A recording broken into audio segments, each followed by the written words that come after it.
की ना? सावन में ये धनिया दर्शन कैले रहू की ना? भोला बाबा के धनिया तू मनैले रहू की ना? का तू देव घर में जलवा चढ़ैलू रानी? का तू देव घर में जलवा चढ़ैलू रानी? हमको हरे में देव घर ता गइले बानी, हमको हरे में देव घर ता गइले बानी। बाकी एक बेरी जलवा चढ़ैले बानी, बाकी एक बेरी जलवा चढ़ैले बानी। बाकी एक बेरी चढ़ैले बानी। Music by Nitish Mehra.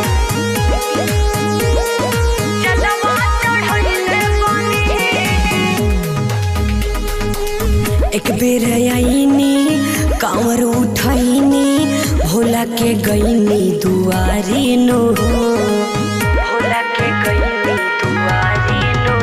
हे भंगिया धातुर से बहुते सहूर से, भोला के कईनी जल ढारी नो। सावन में शिव के व्रत कैलू, लगे डाली के अर्जी हंसत आइलू।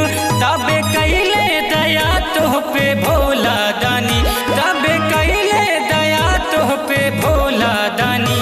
हमको हरे में देव घर ता गइले बानी, हमको हरे में देव घर ता गइले बानी।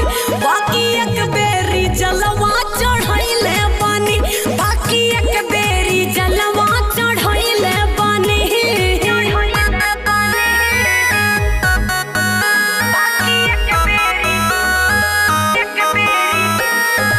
Music by Nitish Mehra.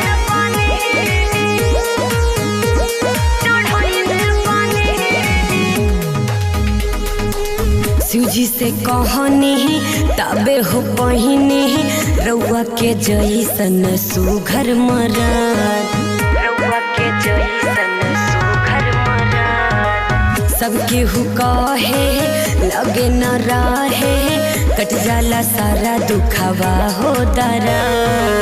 पूजा के फल भरपूर पैलू, गाके भोला के भजन मशहूर भैलू।